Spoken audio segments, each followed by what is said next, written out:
የአባቶቻችን አምላክ የእኛም አምላክ ልዑለ ባሕርይ እግዚአብሔር አምላካችን ስሙ የተመሰገነ ይሁን። የተከበሩ አባታችን መልአከ ገነት መምህር በቀለ ዘውዴ በአዲስ አበባ ሀገረ ስብከት የማኅበራት ማደራጃ ዋና ኃላፊ እንደዚሁም የዚህ የደብሩ አስተዳዳሪ፣ የተከበሩ መጋቤ ብሉይ አይመረ አሸብር በአዲስ አበባ ሀገረ ስብከት በአዲስ አበባ በጠቅላይ በኢትዮጵያ ኦርቶዶክስ ተዋሕዶ ቤተክርስቲያን በጠቅላይ ቤተ ክህነት የስብከተ ወንጌል መምሪያ ኃላፊ፣ የተከበሩ መልአከ መዊ ቆሞስ አባ ተክለ ሃይማኖት በአቃቂ ቃሊቲ ክፍለ ከተማ የሰበካ ጉባኤ ማደራጃ ዋና ኃላፊ፣ የተከበሩ መጋቤ አእላፍ ቀሲስ መምህር ጌትነት ወርቁ የዚህ ካቴድራሉ የስብከተ ወንጌል ኃላፊ፣ የተከበሩ ሊቀ ስዩማን ፍሬው የዚህ የደብሩ የስብከተ ወንጌል ዋና ጸሐፊ፣ ክቡራን የዚህ የጽሕፈት ቤቱ መምሪያ ኃላፊዎች፣ የደብሩ ሊቃውንተ ቤተ ክርስቲያን አግኝተ እግዚአብሔር ካህናት፣ ሰባክያነ ወንጌል እግዚአብሔርን የምትወዱት እግዚአብሔር የሚወዳችሁ የጻድቃን የሰማዕታት የመላእክት ባለሟሎች የንጽሕተ ንጹሐን የድንግል ማርያም ወዳጆች አባቶቼ፣ እናቶቼ፣ ወንድሞቼ፣ እህቶቼ እንዲሁም ሕፃናት በኃያሉ በልዑል እግዚአብሔር ፍጹም ሰላም እንደምን ቆያችሁ? አመስግኑት እስቲ እግዚአብሔር። እንደምን ቆያችሁ? ስሙ የተመሰገነ ይሁን። አሁን ቀጥታ የምንሄደው ወደ ወንጌል አገልግሎት ይሆናል።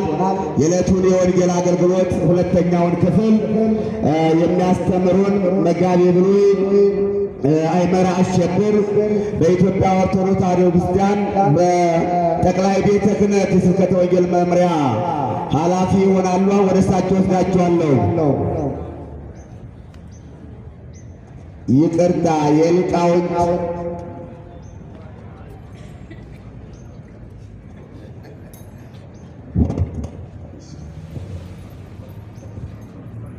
በስመ አብ ወወልድ ወመንፈስ ቅዱስ አሐዱ አምላክ። ክቡር አባታችን መልአከ ገነት መምህር በቀለ ዘውዴ የአዲስ አበባ ሀገረ ስብከት የማኅበራት ማደራጃ መምሪያ ኃላፊና የዚህ ደብር አስተዳዳሪ፣ ሰዓት ለመቆጠብ ሊቃውንተ ቤተክርስቲያን ሁላችሁንም የተወደዳችሁ የእግዚአብሔር ቤተሰቦች፣ የቅድስት ቤተክርስቲያን ልጆች፣ የእናታችን የእመቤታችን የቅድስት ድንግል ማርያም የታላቁ መልአክ የቅዱስ ገብርኤል ወዳጆችና አገልጋዮች በእግዚአብሔር ስም በጌታችንና በመድኃኒታችን በኢየሱስ ክርስቶስ ባገኘነው ፍጹም ሰላም እንደምን አደራችሁ? እንደምን አረፈዳችሁ? እንደምን ሰነበታችሁ? አሜን። እግዚአብሔር አምላካችን ስለረዳን በሕይወት በጤና ጠብቆ ዛሬ ስላገናኘን በቤቱ ለመገኘት ስሙን ለመጥራት እርሱን ለማምለክ ሐሳቡንና ፈቃዱን ለመማማር ስለፈቀደልን ለረዳን ለአምላካችን ለእግዚአብሔር ክብር ምስጋና ይድረሰው። ያው ትንሽ ሰዓትን ዘግቻለሁ። 1 ሰዓት ተኩል ላይ መድረስ እንዳለብኝ ነበረ መልአከ ገነት ደውሎ ነግረውኝ ነበረ ሰዓቱን።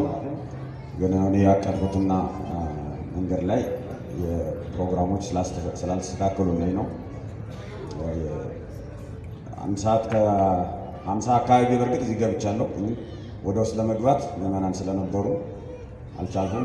መኪና ለማቆም ቦታ እየፈለኩ ነበር፣ ስላልቻልኩ ነው። ይቅርታ ይደረግልኝ። ለማንኛውም ያው አገልግሎት በይቅርታ አይታለፍም፣ ግን እንድትረዱኝ ነው።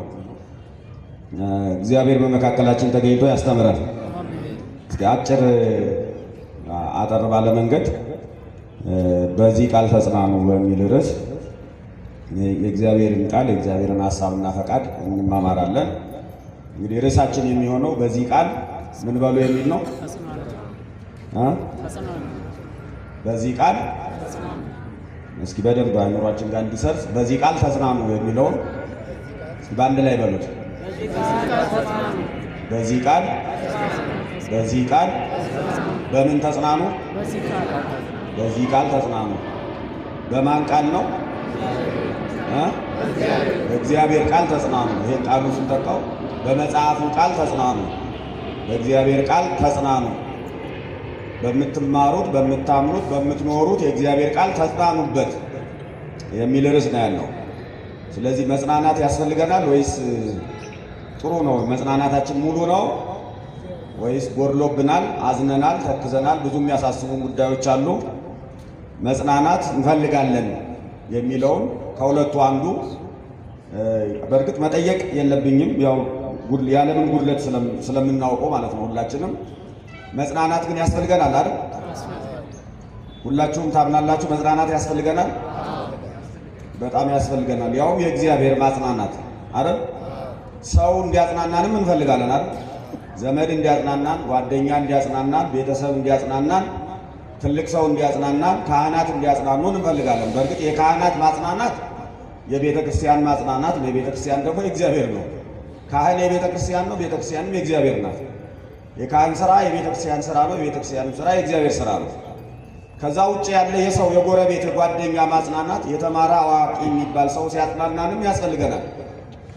እግዚአብሔር ሲሆን ደግሞ የበለጠ ያስፈልገናል። አጽናኙ እግዚአብሔር ሲሆን ማለት ነው። ማን ሲሆን? አጽናኙ እግዚአብሔር ሲሆን፣ መጽናናት ከእግዚአብሔር ሲሆን፣ መጽናናት በእግዚአብሔር ቃል ሲሆን፣ መጽናናት በእግዚአብሔር ተስፋ ሲሆን ደግሞ የበለጠ ያስፈልጋል። ስለዚህ ያዘናችሁ የምንጽናናበት ነገር አለ። ተስፋ የቆረጣችሁ ተስፋ የማያስቆርጥ ነገር አለ። ተስፋ የማያስቆርጥ አምላክ አለ። የደከማችሁ የሚያበረታ አምላክ አለ። ኃጢአት የሰራችሁ ደግሞ ይቅር የሚል በንስሐ የሚቀበል አምላክ አለ። የወደቃችሁ የሚያነሳ አምላክ አለ። በምንም ጉዳይ ላይ እግዚአብሔር እኛን ለመርዳት ይቅር ለማለት፣ ለማንሳት፣ ለማጽናናት፣ ኃይል ለመስጠት፣ እንደገና ለማደስ እግዚአብሔር ይችላል። ማን ይችላል? እግዚአብሔር ይችላል። ስለዚህ አሁን ይሄንን በዚህ ቃል ተጽናኑ የሚለውን ሐሳብ ስትሰሙ በአንድ ጉዳይ ላይ አይደለም፣ በሁሉም ሕይወታችሁ ላይ እግዚአብሔር ይሰራል። ለማንኛውም ጉዳይ እኔ የምናገረው ለ1 ነጥብ፣ ለ2 ነጥብ፣ ለ3 ነጥብ ሊሆን ይችላል። ግን ለማንኛውም የሕይወታችሁ ድካም፣ ችግር፣ የጎደላቸውን ነገር ለመሙላት አንዱ የእግዚአብሔር ቃል ሁለንተናችንን የመለወጥ አቅም ስላለው ለዛ እያደረጋችሁ ስሙ።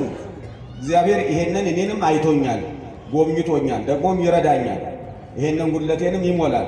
ወድቅ ያለው ያነሳኛል፣ ካሁን በፊት እንዳነሳኝ በድዬዋለሁ፣ በንስሐ ይቀበለኛል፣ ይቅር ይለኛል፣ እንደገና ለሥጋው ደግሞ ለመንግስቱ ለፍቅሩ እንደገና አድሶ አስተካክሎ እንደገና ያቆመኛል እያላችሁ ይህን እየሰማችሁ መልእክቴን በዚህ መንፈስ በዚህ መንገድ እንድትጽናኑበት እፈልጋለሁ። እግዚአብሔር ይርዳል። እንግዲህ በዚህ ቃል ተጽናኑ የሚለው አንደኛ ቆሮንቶስ ምዕራፍ 4 ቁጥር 18 ላይ የሚገኝ ቃል ነው። በዚህ ቃል ተጽናኑ የሚለው ሙሉ ሲነበብ ስለዚህ እርስ በርሳችሁ በዚህ ቃል ተጽናኑ ነው የሚለው። ስለዚህ የሚለው ምክንያት ገላጭ ነው። ስለዚህ ስንል ሲነገር በእኛ በመጽሐፍ ቋንቋ በትርጓሜ ቤት ወበንተዝ ሲመጣ ሲናገረው ወበንተዝ የሚለው ዝ የሚለው ቃል ወይም ስለዚህ የሚለው ቃል በእንተዝ የሚለው ቃል ሲናገረው ይዞት የመጣው ነገር ነው እንላለን። ከአሁን በፊት ሲያብራራው የቆየውን ነገር ነው። ስለዚህ ብሎ ያንን ምክንያት አድርጎ ቀጥሎ ያለውን ደግሞ ሐሳቡን ውጤት አድርጎ ይናገራልን ማለት ነው። መጽናናቱ ውጤት ነው። የሚያጽናና ነገር ሲናገር ቆይቷል ማለት ነው። ሲያስረዳ ቆይቷል ማለት ነው። ወደኋላ ከፍ ብዬ በምኑ ነው ለመሆኑ ተጽናኑ የምትለን ብትሉኝ አመጣዋለሁ። መጽሐፉ ጽፎታል፣ እኔም አመጣዋለሁ። ስለዚህ በእርስ በርሳችሁ በዚህ ቃል ተጽናኑ ነው የሚለው። እርስ በርሳችሁ ማለት ክርስቲያን ክርስቲያንን፣ ወንድም ወንድሙን፣ እህት እህቷን፣ እህት ወንድሙን፣ ወንድም እህቱን ማለት ነው። እርስ በርሳችሁ ተጽናኑ። ሰውን በዚህ መንገድ ያጽናናው። ሰውን ወንድም ወንድሙን፣ እህት እህቷን ትርዳ። በዚህ ቃል ካህን ምዕመናንን ይርዱ ማለት ነው። በዚህ ቃል እርስ በርሳችሁ ተጽናኑ ሲል አንዱ አንዱን ይሄንን በማስረዳት ይሄንን በማሳወቅ ይሄን በመግለጥ ይሄን በማሳመን ይርዳው እንዲጽናና። ያዘነ ይጽናናል፣ የወደቀ ይነሳል፣ የደከመ ይበረታል። ይሄን ቃል ተነጋገሩት ነው የሚለው። የማንንን ቃል? የማንን ቃል? የእግዚአብሔርን ቃል። የእግዚአብሔር ቃል ኃይል አለው፣ ጉልበት አለው። የእግዚአብሔር ቃል ተነግሮ አየር ላይ ተበትኖ አይቀርም። ይሄ አሁን በማዕከላችን የሚመላለሰው ምድራችን የሞላው አየር እንኳን ያለ ስራ ዝም ብሎ አይመላለስም ማለት ይሄን ታውቃላችሁ። አየሩ ባይኖር የኛ ህይወት ጸጥ ትላለች። አየሩ ነው በዚህ ዓለም ላይ በምንኖርበት ምድር ላይ የምንተነፍሰውና በህይወት የምንቆይበት አየር ስላለ ነው በህይወት ያለ። ሲበከል ምን ያህል እንደምንቸገርም ታውቃላችሁ። የእግዚአብሔር ቃል ሲነገር ከአየሩ በላይ ይሰራል፣ ህይወትን ይሰጣል። ከምግብ በላይ ይሰራል፣ ከልብስ በላይ ይሞቃል። ህይወትን ይሰጣል፣ ኃይልን ይሰጣል፣ ጉልበት ይሰጣል። ኃይል አለው ማለት ነው። የእግዚአብሔር ቃል ኃይል አለው። ኢሳይያስ ይሄን እንደውም በጣም ጥሩ ነው። የእግዚአብሔር ቃል ምን ያህል ጉልበት እንዳለው እንድትረዱ ትንቢተ ኢሳይያስ ምዕራፍ 58 ላይ እንዲህ የሚል ቃል ተጽፏል።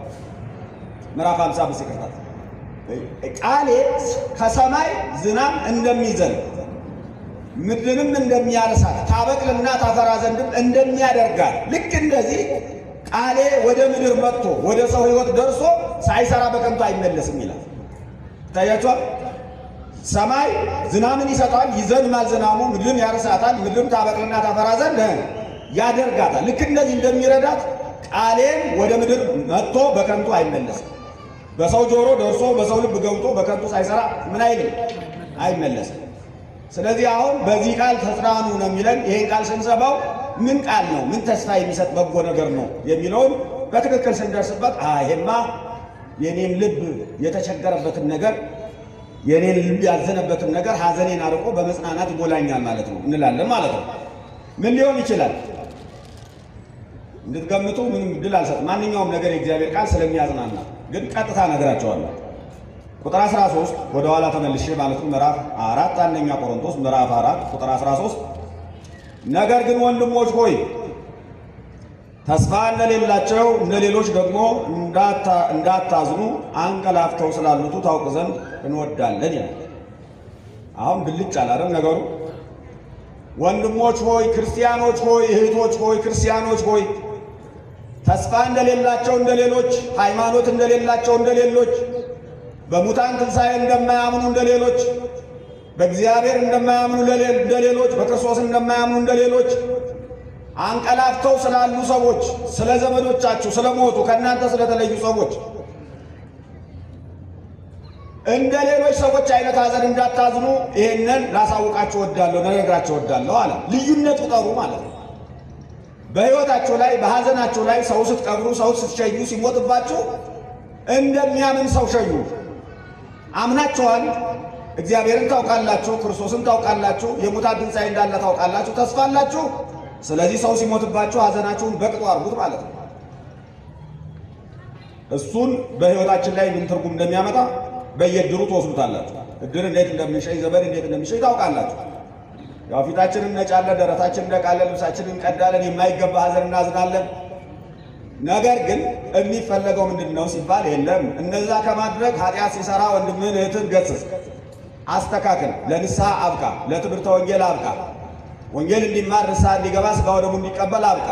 ወንጌል ከተማረ ንስሐ ከገባ ሥጋ ወደሙ ከተቀበለ እግዚአብሔር ምሕረት ካወቀ የክርስቶስን ሞትና ትንሣኤ ካወቀ ተስፋ ትንሣኤን ይዞ ካሞተ ይሄን ሰው በአግባቡ አዝነህ ሸኝ። ከዛ በኋላ አንተም እንደምትሞት አውቀ ተዘጋጅተህ ኑር እንጂ ደረት ስትደቃ፣ ፊት ስትነጭ፣ ልብስ ስትቀድ መኖር አችልም። እንደዚህ አይነት የማያምኑ ሰዎች ባህሪ ነው። ይሄ ትክክል አይደላችሁም ነው ተርሳፉ። ለምን ሲል ምክንያቱን ያስቀምጠዋል እዚህ ቁጥር 14 ላይ ኢየሱስ እንደሞተና እንደተነሳ የምናምን ከሆነ ማን እንደሞተና እንደተነሳ?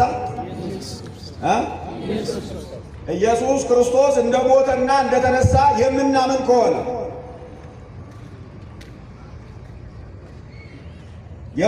ከሆነ በኢየሱስ ክርስቶስ አምነው ያንቀላፉትን በክርስቶስ አምነው ያንቀላፉትን ሰዎች እግዚአብሔር በክርስቶስ ትንሣኤ ክርስቶስ ከሙታን ተለይቶ በተነሳበት የትንሣኤ ጸጋ፣ የትንሣኤ ኃይል፣ የትንሣኤ ምስጢር ማለት የትንሣኤ እምነት ከክርስቶስ ጋር መልሶ በሕይወት ያመጣቸዋል። ይነሳሉ። እነማን ይነሳሉ? የሞቱ ሰዎች ምን ይላሉ? ይነሳሉ። የሞቱ አይደለም የሚለው በርግጥ እዚህ ላይ በክርስቶስ አምነው ያንቀላፉ ነው የሚለው። ያው መሞትና ማንቀላፋት በመጽሐፍ ቋንቋ ያው የተለመዱ ናቸው። ሁለቱም ይነገራሉ። መሞት ስንል ያው ለክፉ ጭምር ይሰራል ማለት ነው። ሞቷል አንድ ሰው ከተባለ ኃጢአት ሰርቶ በደል በድሎ ንስሐ ሳይገባ ተስፋ ሳይዝ ሞቷል ማለት ነው። አንቀላፋ ካልን ግን ከአባቶቹ ጋር ነው ያንቀላፋ ማለት ነው። ያንቀላፋ ሰው እንደሚነቃ ሁሉ ምን ብሏል ማለት ነው? የሰው ተስፋ ይዞ ነው ማለት ነው። ልክ ማታ ቸር አሳድረኝ ሌሊቱን በሰላም አሳልፈኝ ብለን ጎናችንን ምንጣፍ ስናስነካው ራሳችንን ትራስ ስናስነካው አንድ እምነት አለ። ነገ ጨለማው ያልፋል፣ እኛም ምን እናደርጋለን? እንነሳለን የሚል እምነት ይዘን ነው። እንደማይነጋ እንደማንነሳ ብናውቅ እንተኛለን ብላችሁ ታስባላችሁ? ከተኛ ለምሳሌ አሁን ይሄን እንደዚህ ፈተና ላድርጎ ከባድ ፈተና ቢሆን ከተኛ ካንቀላፋ ተመልሰህ በሕይወት መምጣት አትችልም። መምጣታችን እህቴ ብንባል ቁጭ ብለን የምንኖር አይመስላችሁም? በዛው ነው የምንሄደው። ከሄድን በዛው እኮ ነው የምንሄደው። ስንጠብቅ ነው እንቅልፍ ስንጠብቅ ተግተን ነበር የምናሳልፋል። መተኛት አንችልም። ምክንያቱስ የማንቀላፋታችን ምስጢር፣ የመተኛታችን ምስጢር፣ ጎናችንን ምንጣፍ የማስነካታችን ምስጢር ምንድን ነው ሲባል እንነሳለን የሚል ምን ስላለን ነው? ተስፋ ስላለን። ልክ በክርስቶስ ያመኑ ሰዎችም ሲያርፉ ሲያንቀላፉ ምን ተስፋ ይዘው ነው ሲል ዛሬ በክርስቶስ አምኜ ያንቀላፋሁ እኔ፣ ያረፍሁ እኔ፣ በሕይወተ ሥጋ ከዚህ ዓለም የተለየሁ እኔ፣ ክርስቶስ እንደሞተ እንደተነሳ እኔም ክርስቶስ በተነሳበት የትንሣኤ ምስጢር ክርስቶስ እኔንም ምን ያደርገኛል? ያስነሳኛል የሚል እምነት ይዘን ነው። አሁን ይሄንን ብናምነው በልባችን ውስጥ በሕይወታችን ውስጥ ገዢ መሪ የሕይወታችን አንቀሳቃሽ እስትንፋስ ቢሆን ይሄ ቃል ማለት ነው። ክርስቶስ ሞቷል፣ ክርስቶስ ተነስቷል። በእርሱ አምነው ያንቀላፉትንም እርሱ ከሞት ወደ ሕይወት ያመጣቸዋል። ያውም ከእርሱ ጋር ያመጣቸዋል። ከራሱ ጋር ይነሳሉ፣ ይመጣሉ። ከእርሱ ጋር በሕይወት ለመኖር እንደገና ያመጣቸዋል። ከአፈር ያወጣቸዋል። ያውም እኮ ተመልከቱት፣ ያውም እኮ በጣም ይሄን በደንብ አዳምጡ። ዛሬ እንሞታለን፣ ዛሬ ይደክመናል፣ ዛሬ ይርበናል፣ ዛሬ እንታመማለን አይደል? የሚታመመው ሕይወታችን ሞቶ ሌላ የሚታመም ሕይወት ለአንድ ሳምንት እድል ቢሰጠን እንኳን ከሞትን በኋላ እንፈልገዋለን። ለአንድ ቀን ቢሰጠን እንፈልገዋለን። ለምን? ለአንድ ደቂቃም ብትሆን ረስጠኝ ነው የምንለው።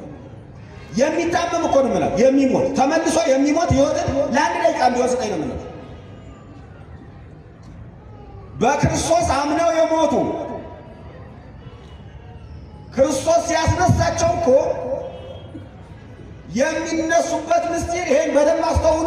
የሚነሱበት መንገድ ይህ የሚታመመው ስጋቸው የማይታመም የኛ የማይታመም ስጋችን የሚታመም ስጋችን ምን ሆኖ የማይታመም የሚሞተው ስጋችን የማይሞት የሚበሰብሰው ስጋችን የማይበሰብስ የሚደክመው ስጋችን የማይደክም የሚራበው ስጋችን የማይራብ ልብስ የሚያስፈልገው ስጋችን ልብስ የማያስፈልገው የሚያንቀላፋው የማያንቀላፋ አጠቃላይ አሁን የምንኖርበት ነገር ተለውጦ እኮ ነው። ይሄ ቃል አንደኛ ቆሮንቶስ ምዕራፍ 15 ላይ በደንብ ታገኙታላችሁ። ግን እኔ በጣም አጽንኦት የሚሰጥ ጠንከር ያለ ቃል ፊልጵስዩስ ምዕራፍ 3 ቁጥር 21 ላይ አለ። እዛ ላይ በግዕዝ ምን ይላል መሰላችሁ? ዘይሄድስ ሥጋነ ትሑተ ወይሬስዮ አምሳለ ሥጋ ስብሐቲሁ ለክርስቶስ ይላል። ወደ አማርኛ ከሌላ አረፍተ ነገር ጋር ነው ያዝኩት። ማለት ከጎኑ አብሮት ከተያያዘ አረፍተ ነገር ጋር ሁሉን ለራሱ ሊያስገዛ እንደሚችልበት አሰራር፣ ሁሉን ከእግሩ በታች እንደሚገዛበት አሰራር፣ እንደ ኃይሉ፣ እንደ ጥበቡ፣ እንደ ብርታቱ ምስጢር የተዋረደውን ስጋችንን ምን ያደርገዋል መሰለኝ? የተዋረደውን ስጋችንን ክቡር የክርስቶስን ስጋ ወደ መምሰል ይለውጠዋል። ምን አይነቱን ስጋ? ምን አይነቱን ስጋ? የተዋረደውን ስጋችንን። በምንድን ነው የተዋረደው? የሚራበውን፣ የሚጠማውን፣ የሚያንቀላፋውን፣ የሚሞተውን፣ የሚፈርሰውን፣ የሚበሰብሰውን አፈር ነህና ወደ አፈር ትመለሳለህ የተባለው ይሄንን የተዋረደውን ስጋችንን ክቡር የክርስቶስን ስጋ ወደ መምሰል ይለውጠዋል። ትንሣኤ ተስፋችን፣ መጽናኛችን፣ የምንኖርለት የምንጠብቀው ተስፋ ትንሣኤያችን የእኛን ደካማ ስጋ፣ የተዋረደ ስጋ፣ የሞተ ስጋ፣ የፈረሰ ስጋ፣ የበሰበሰ ስጋ፣ አፈር የሆነ ስጋ፣ ምስጥ የበላው ስጋ፣ ትል የበላው ስጋ፣ የተበላሸ ስጋ ክቡር የክርስቶስን ስጋ ወደ መምሰል ለውጦ ያመጣዋል። ያኔ አንራብም፣ ያኔ አንጠማም፣ ያኔ ልቅሶ የለም፣ ያኔ ድካም የለም፣ ያኔ ሞት የለም። ያኔ ዝማሬያችን ሞት ሆይ መውጊያ የት አለ? ሲኦል ሆይ ድል መንሳትህ የት አለ የሚል ነው ዝማሬያችን። ሞት ተሽሯል። የኃጢአት ድል መንሳት ተሽሯል። የሲኦል ድል መንሳት ተሽሯል። መቃብር በሙሉ ዛሬ ይይዛል፣ ይቀበላል። ድንጋይ እያንከባለን ሲሚንቶ እየጨመርን እንሄዳለን፣ አፈር እየጫንበት። ያኔ ሁሉም ነገር ይቀራል። ሁሉም ነገር ምን ይሆናል? ይቀራል። ይህ በእድር በክብር የተቀበረ ስጋችን፣ በምድረ በዳ ወድቆ የቀረ አሞራ የበላው አውሬ የበላው ስጋችን፣ ወንዝ ውሃ የወሰደው ስጋችን፣ የትም ቦታ ላይ ፈርሶ ተበላሽቶ ወድቆ የቀረው ስጋችን ክቡር የክርስቶስን ስጋ ወደ መምሰል በሚለወጥበት የትንሣኤ ምስጢር፣ የትንሣኤ አሰራር፣ የትንሣኤ ኃይል ተለውጦ ይነሳል። ትንሣኤ አዳምጥ ዕፀ ሕይወት ነው። ትንሣኤ ምንድን ነው? ዕፀ ሕይወት ነው። የሞተውን በሕይወት ያኖራል። ትንሣኤ ዕፀ ሕይወት ነው። ከሞት ያወጣል። የክርስቶስን ትንሣኤ ማመን፣ የክርስቶስን ትንሣኤ ማወቅ፣ የክርስቶስን ትንሣኤ ማግኘት፣ በዚህ ተስፋ ውስጥ መኖር ዕፀ ሕይወትን የመብላት ተስፋ አለን ማለት ነው። ስናገኘው ስንበላው አዳም ያኔ ኃጢአት ሳይሰራ ሳይፈርስ ሳይበሰብስ ዕፀ ሕይወትን በልቶ ወደ ገነት ወደ መንግሥተ ሰማያት ተሻግሮ ነበር የሚኖረው ታድሶ ማለት ነው።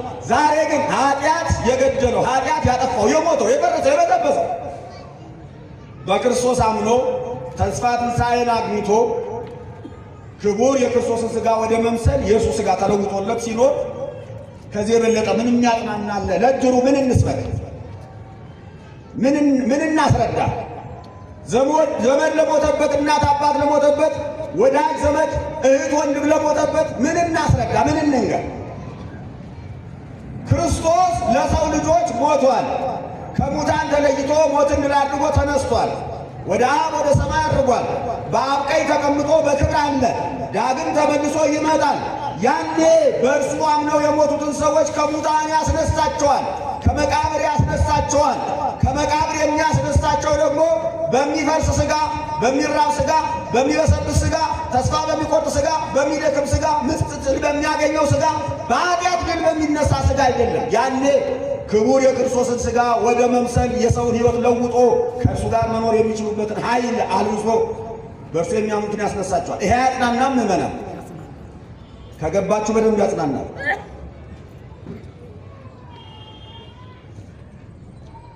ግልጽ ልናገር፣ በሰማይ በምድር በዚህ ዓለም አይደለም፣ በሰማይ በምድር እኔ ከዚህ የበለጠ ተስፋ አላውቅም።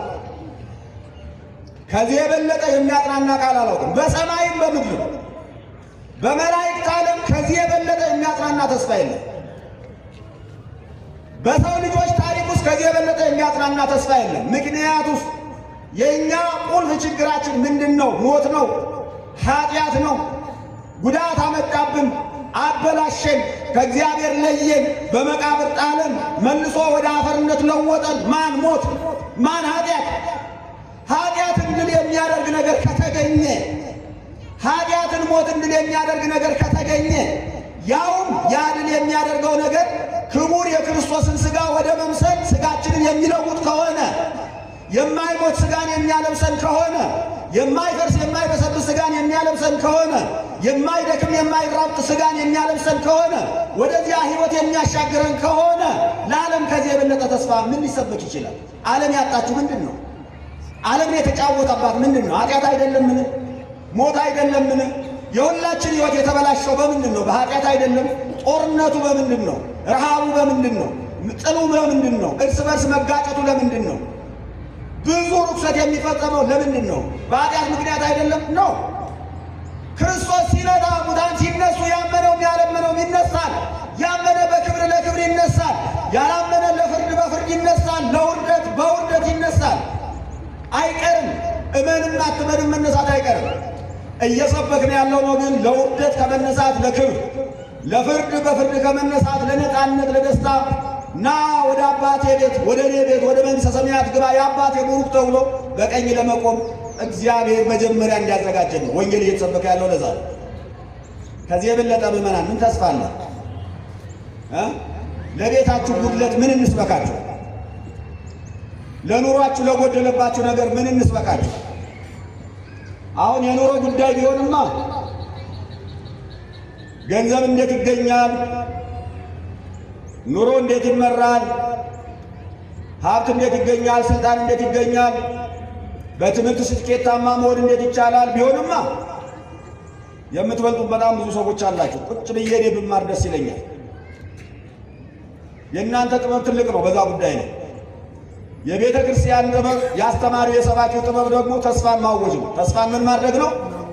ማወጅ ነው። እዛ ይጎድላል፣ እውቀት ይሻራል፣ ገንዘብ ያልቃል፣ ውበት ያልቃል፣ ስጋም ያልቃል። ይኸው ሁላችንም በየእድሜው መጠን አሁን የቆምንባትን እድሜ እናውቃታለን። ነገ ወዴት እንደምንሄድ እናውቃለን። እድር የገባንም እርግጠኛ ሆነን ነው እንደምንሞት። እድር ባንገባም እንኳን እርግጠኞች ነን እንደምንሞት። መቼ እንደምንሞት አናውቅም እንጂ እንሞታለን ሁላችንም።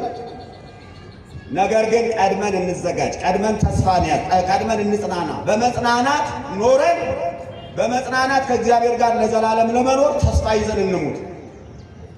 እባካችሁ አባቶቼ፣ ወንድሞቼ፣ እናቶቼ፣ እህቶቼ ብዙ የጎደለን ነገር አለ። ብዙ የዓለምን ሕማም፣ የዓለምን መከራ፣ የዓለምን ችግር፣ የኑሮ ውድነቱን እንጋራቸዋለን። ያንን ማባባስ አያስፈልግብንም። እግዚአብሔር ግን የሕይወታችን ተስፋ ነው። ማን የሕይወታችን ተስፋ ነው? ማን ነው የሕይወታችን ተስፋ? እግዚአብሔር ነው። እዚህ ቤት ስትመጡ ለመጽናናት ኑ። መጥታችሁ አልቅሱ፣ ችግር የለም። በአባቶች ፊት አልቅሱ፣ በመምህራን ፊት አልቅሱ፣ በአገልጋዮቹ ፊት አልቅሱ፣ በእግዚአብሔር ፊት አልቅሱ። አገልጋዮችም የሚችሉትን ያህል የብዙ ምዕመናንን እንባ እየተቀበሉ እየተሸከሙ ያገልግሉ፣ ይርዱ፣ ያልቅሱ፣ አብረው፣ ችግር የለም። የሚያጽናና እግዚአብሔር ሁሉን ያያል። ማን ያያል? ሁሉን ያያል እግዚአብሔር። ቤተ ክርስቲያንን የሰበሰባት በተስፋ ነው፣ ለተስፋ ነው፣ ለማይለወጥ ተስፋ ነው፣ ለትልቅ ተስፋ ነው። በሰማይ በምድር ብንዞር እድሜ ልካችንን ብንፈልግ ሌላ ቦታ የማናገኘው ተስፋ ቤተ ክርስቲያን ውስጥ አለ። የዘላለም ሕይወት ተስፋ አለ። የክርስቶስ ሥጋና ደም አለ። የክርስቶስ ቃል አለ። የሚያጽናና ቃል፣ የሚያሳርፍ ቃል። የሞተው ይነሳል። የፈረሰው የበሰበሰው የማይፈርስ የማይበሰብስ ሆኖ ይነሳል። የደከመው የማይደክም ሆኖ ይሄ በድካም የተዘራው በድካም በየቤተ ክርስቲያን ወስደን የጣልነው ሥጋ ይነሳል ብሎ የሚታወጅ ማለት ነው። ይሄንን በደንብ ተማሩት፣ በደንብ ስሙት፣ በደንብ መኑት፣ በደንብ ኑሩት። ይለውጣችኋል። በእርግጠኝነት ትለወጣላችሁ።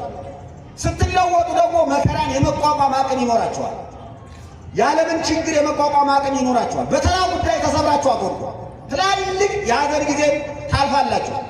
ራሳችሁ የሐዘንን ጊዜ ከማለፍ አልፋችሁ ያዘነን አይዞ ሁሉም ያልፋል፣ እግዚአብሔር ያጽናናል፣ ያበረታል፣ ጉልበት ይሰጣል፣ ልብህን አጽና፣ ይሄ ተስፋ አለን፣ ይሄ ጉልበት አለን እያላችሁ እርስ በርሳችሁ ሌላውን ለማጽናናት እድል ታገኛላችሁ። ምክንያቱም መጽሐፉ የሚለው ምንድን ነው? እርስ በርሳችሁ በዚህ ቃል ምን በሉ ነው የሚለው? ተጽናኑ ነው የሚለው። እግዚአብሔር ይርዳል፣ ክርስቶስ ይመጣል። ይሄ ታላቁ ተስፋችን ነው። ሁላችን እንነሳለን። በክርስቶስ ያመኑ በክርስቶስ አምነው ያንቀላፉ ወንጌል ሰምተው ንስሐ ገብተው ሥጋውን ደሙን ተቀብለው ተዘጋጅተው ያንቀላፉት ለክብር ይነሳሉ። ይሄ ደግሞ ትልቁ ተስፋችን ነው። ይሄንን ተስፋችንን ይዘን በዚህ ምድር ያለችንን ጥቂት ቆይታ ከዘላለማዊው ክብር አንጻር እያየን በመጽናናት እንድንኖር እግዚአብሔር ይርዳል። ይሄን ማይተም እንዲሆናችሁ ለዚህ ተስፋ ማይተም በልባችሁ ላይ ማይተም እንዲሆናችሁ አንድ ጥቅስ አንደኛ ቆሮንቶስ ምዕራፍ 2 ቁጥር 9 ላይ ያለ ቃል ቀጥታ አነብላችኋለሁ። ቤታችሁ ወስዳችሁ ታነቡታላችሁ። እኔ በግዕዝ የለመድኩት ቀጥታ ጠቅስላችኋለሁ፣ ወደ አማርኛ ተረጉማለሁ። ዛይን ይርየ ወሕዝን ይሰማ ወውስተ ልበ ሰብእ ዘይትሃለ ዘአስተዳለው እግዚአብሔር ለእለ ያፈቅርዎ። ዓይን ያላየው ጆሮ ያልሰማው በሰው ልብ ያልታሰበ እግዚአብሔር ለሚወዱት ያዘጋጀው ክብር ይላል። እግዚአብሔር ለማን ያዘጋጀው? ለሚወዱት። እግዚአብሔርን ትወዱታላችሁ? ባፋችሁ አይደለም ብላችሁ በሕይወታችሁ ልባችሁ ያውቃል፣ መንፈሳችሁ ያውቃል። ምንም ማታለል አያስፈልግም። ሰባኪው እዚህ እግዚአብሔር ፊት ነው ያለ፣ ምእመናኑ እግዚአብሔር ነው። የሁላችንም ጌታ ማን ነው? ሁላችንም ልባችንን የሚያውቀው ማን ነው? እግዚአብሔር ነው። በልባችሁ እግዚአብሔርን ትወዱታላችሁ ሆይ?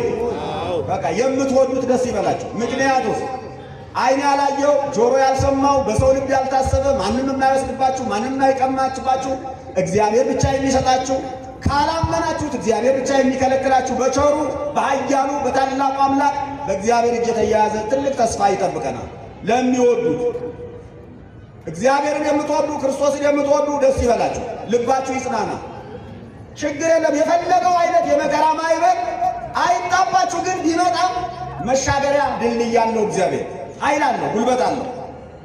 ስለዚህ ይህንን ተስፋ ይዛችሁ ዓይን ያላየው ጆሮ ያልሰማው በሰው ልብ ያልታሰበው እግዚአብሔር ለወዳጁ ያዘጋጀው ለወዳጆቹ ያዘጋጀውን ነገር እንድታገኙ ዛሬ በተስፋ ትንሣኤ በክርስቶስ ዳግም ተመልሶ መምጣት እየተጽናናችሁ ወንጌልን እየሰማችሁ ሥጋ ወደሙን እየተቀበላችሁ ንስሐ እየገባችሁ እየተዘጋጃችሁ ኑሩ። እግዚአብሔር ታማኝ ነው፣ ቃሉን አያጥፍም። የጠበቅነው እግዚአብሔር ይመጣል፣ ይወስደናል፣ ከእርሱ ጋር ያኖረናል። የገባውን ቃል የማያጥፍ እግዚአብሔር ያጽናናናል። ክብር ምስጋና ለእርሱ ይሁን። የሰማነውን በልቡናችን ያሳድረው። ቀኑን የሰላም ቀን ያድርግልን።